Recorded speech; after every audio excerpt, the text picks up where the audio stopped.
পৃথিবীর সকল কিছু সৃষ্টির মূল উপাদান পানি। এই মৌলিক উপাদান পৃথিবীর সকল জীবদেহের জন্য বিদ্যমান। এই সম্পর্কে মহান আল্লাহ তাআলা বলেন, আর প্রাণবান সমস্ত কিছু সৃষ্টি করলাম পানি হতে। জীববিজ্ঞানের মতে সাগরের অভ্যন্তরের পানিতে যে প্রোটোপ্লাজম বা জীবনের আদিম মূলীভূত উপাদান রয়েছে তা থেকেই সকল জীবের সৃষ্টি। আবার সকল জীবদেহ কোষ দ্বারা গঠিত, আর এই কোষ গঠনের মূল উপাদান হচ্ছে পানি। ভিন্ন মতে পানি অর্থ শুক্র। তাছাড়া আকাশ ও পৃথিবী বন্ধ ছিল, অর্থাৎ পূর্বে আকাশ থেকে বৃষ্টি বর্ষিত হতো না এবং জমিনে তরুলতা জন্মাতো না। আল্লাহর ইচ্ছায় বৃষ্টি বর্ষিত হলো এবং মাটি তা থেকে উৎপাদন ক্ষমতা অর্জন করলো। পৃথিবীর জীব কোষের মূল উপাদান যেমন পানি, তেমনি এই পানি মাটির উৎপাদন ক্ষমতা লাভের প্রধান উপাদান। মহান আল্লাহ এই ধরনীতে মাটি থেকে একজন প্রতিনিধি সৃষ্টি করেন এবং তারপর তা থেকে ক্রমশ সারা বিশ্বে ছড়িয়ে পড়েছে এই মানব জাতি। মহান মানব মণ্ডলী, আমরা তোমাদেরকে এক পুরুষ এবং এক নারী থেকে সৃষ্টি করেছি, আর তোমাদেরকে বিভিন্ন বংশ ও গোত্রে বিভক্ত করেছি যেন তোমরা পরস্পরের পরিচিতি লাভ করতে পারো। আধুনিক চিকিৎসা বিজ্ঞান আবিষ্কার করেছে মানব ক্লোন। এই ক্লোন পদ্ধতিতে সন্তান জন্ম দিতে গেলে পুরুষের জীবকোষের প্রয়োজন, অর্থাৎ একজন পুরুষের জীবকোষ বা শুক্রাণু ব্যতীত একজন নারী সন্তান জন্ম দিতে পারে না। কেননা নারীর ডিম্বাণু ক্রোমোজোম XX ও পুরুষের শুক্রাণু ক্রোমোজোম XY পুত্র কন্যা সন্তান গঠনে বিশেষ ভূমিকা রাখে।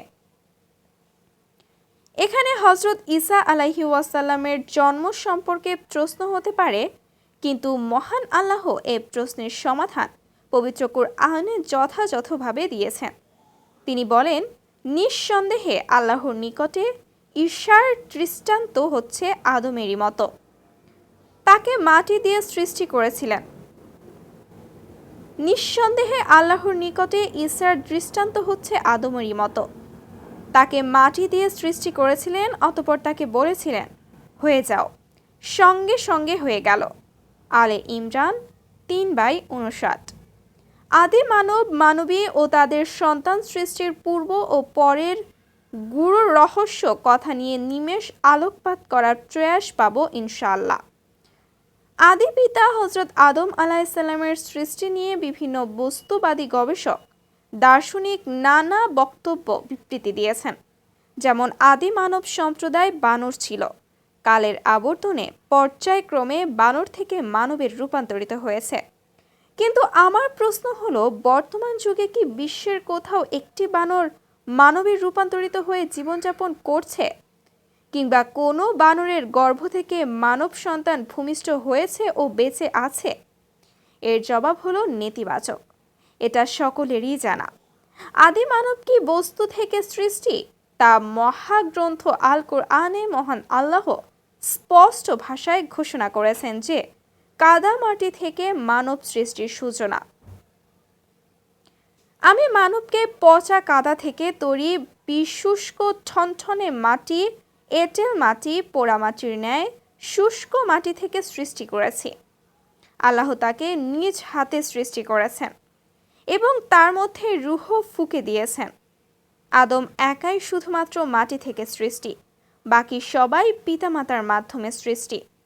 হযরত আদম আলাইহি ওয়াসাল্লাম মাটির সারাংশ থেকে সৃষ্টি, কিন্তু মা হাওয়া কি দিয়ে সৃষ্টি সে সম্পর্কে পবিত্র কুরআনে বলা হয়েছে, অতঃপর তিনি তার থেকে তার যুগল সৃষ্টি করেছেন। তিনি আরও বলেন, তিনি তার থেকে তার সঙ্গিনীকে সৃষ্টি করেছেন আর বিস্তার করেছেন তাদের দুজন থেকে অগণিত নারী পুরুষ। অন্যত্র বলেন, তোমাদের মধ্যে থেকে তোমাদের সঙ্গিনীকে তোমাদের জন্যই সৃষ্টি করেছেন। মহান আল্লাহ হযরত আদম আলাইহি ওয়াসাল্লামের পাঁজরের বাঁকা হাড় থেকে মা হাওয়াকে সৃষ্টি করেছেন। এ বিষয়ে রাসূলুল্লাহ সাল্লাল্লাহু আলাইহি ওয়াসাল্লাম বলেছেন, নারী জাতিকে পাঁজরের বাঁকা হাড় দ্বারা সৃষ্টি করা হয়েছে, আর পাঁজরের হাড়ের মধ্যে একেবারে উপরের হাড়টি অধিক বাঁকা। যদি তা সোজা করতে চাও ভেঙে ফেলবে। আর যদি তা ছেড়ে দাও তবে সব সময় বাঁকাই থাকবে। সুতরাং তোমরা নারীদের সাথে উত্তম ও উপদেশমূলক কথাবার্তা বলবে। পৃথিবীতে প্রথম মানব আদম আলাইহিস সালামের মাটি থেকে এবং প্রথম মানবী হযরত হাওয়া আলাইহিস সালাম আদমের পাঁজরের বাঁকা হাড় থেকে সৃষ্টি। এতদ্ব্যতীত সকল মানব মানবী এক ফোঁটা অপবিত্র তরল পদার্থ থেকে অদ্যাবধি সৃষ্টি হয়ে চলেছে। এর সম্পর্কে মহান আল্লাহ বলেন, অতঃপর আমরা তোমাদেরকে মাটি থেকে সৃষ্টি করেছি, এরপর বীর্য থেকে, জমাট বাঁধা রক্ত থেকে, এরপর পূর্ণ আকৃতি ও অপূর্ণ আকৃতি বিশিষ্ট গোস্ত-পিণ্ড থেকে তোমাদের কাছে ব্যক্ত করার জন্য। আর আমরা নির্দিষ্ট কালের জন্য মাতৃগর্ভে যা ইচ্ছা রেখে দেই, এরপর শিশু অবস্থায় বের করি। এভাবে আজও মানব বংশবিস্তার অব্যাহত আছে। বিবাহ বন্ধন ও স্বামী স্ত্রীর মিলন ব্যবস্থার মাধ্যমেই আছে, যাতে করে মহান আল্লাহর মহৎ উদ্দেশ্য সফল হয়। গর্ভে সন্তান গঠনের চক্র সাধারণত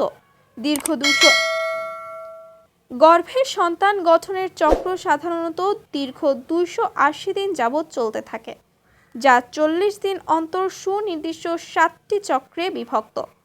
নারী পুরুষের যৌন মিলনের সময়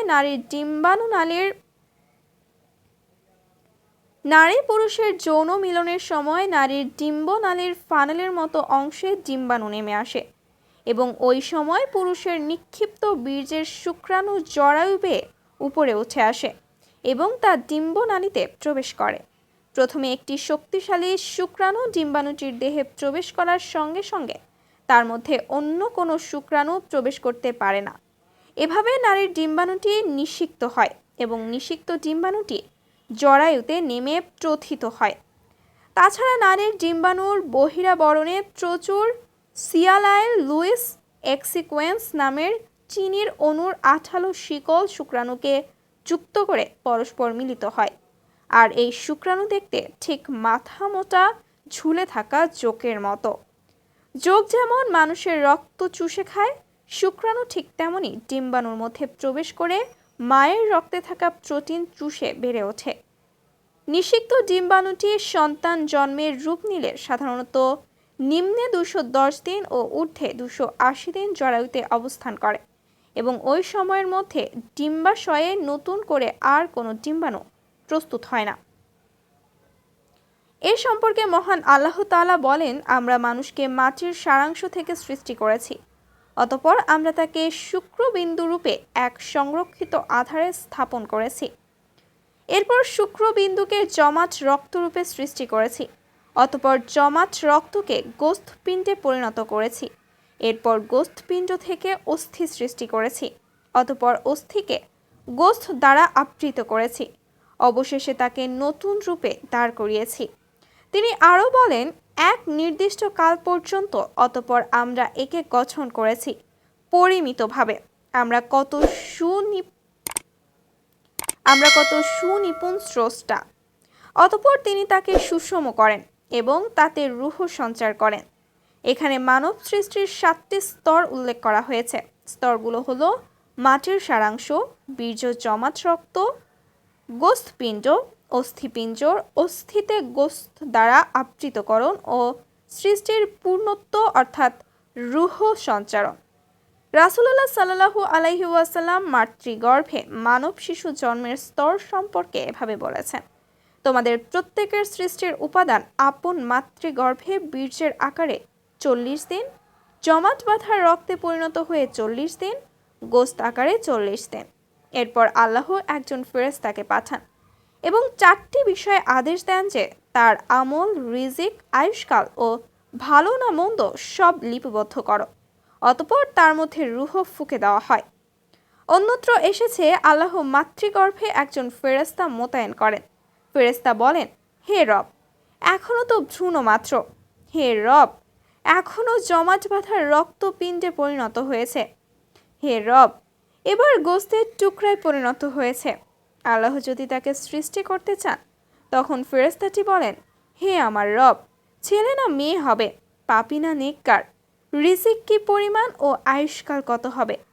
অতএব এভাবে তার তাকদীর মাতৃগর্ভে লিপিবদ্ধ করে দেওয়া হয়।